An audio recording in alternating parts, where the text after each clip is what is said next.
দেখুন, সন্দীপ ঘোষ অ্যারেস্ট হবে সবাই জানতো, সময়ের অপেক্ষা ছিল, হয়েছে। এবং তার সাঙ্গপাঙ্গরা এক একজনের চরিত্র সম্বন্ধে যা কথা শোনা যাচ্ছে, তারা এক একজন মহাপুরুষের পর্যায়ে। মমতা ব্যানার্জি এই ধরনের সমাজের নিকৃষ্ট স্তরের লোকেদেরকে সবচেয়ে উঁচু জায়গায় বসিয়ে দিয়েছেন, সেজন্য উৎপাত।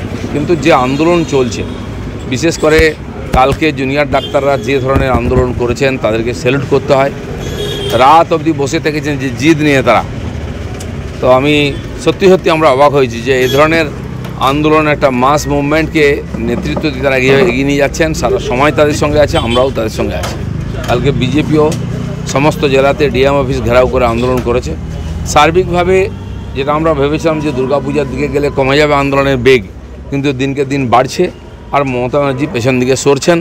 এই যে এক একটা লোক ধরা পড়ছে, কালকে পর্যন্ত টিএমসি লোকেরা বলছে সিবিআই কী করলো, কজনকে অ্যারেস্ট করলো। কালকেই 4 জন অ্যারেস্ট হয়েছে, তাদের ইচ্ছা পূর্ণ হবে। যে স্লোগান চলছিল দড়ি ধরে মারো টান, রানী হলো খান খান, দড়িতে টান পড়েছে।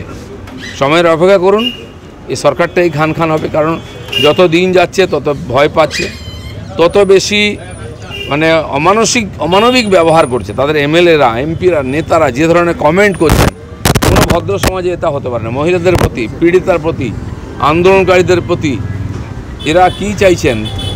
ভোটে জিতে গেছেন বলে যাকে যা ইচ্ছা করবেন, ভয় দেখিয়ে রাজ্য চালিয়ে যাবেন? পৃথিবীতে কোনো স্বৈরাচারী শক্তি টেকেনি, মমতা ব্যানার্জি সরকারও টিকবে না। বাংলা টুডে নাও।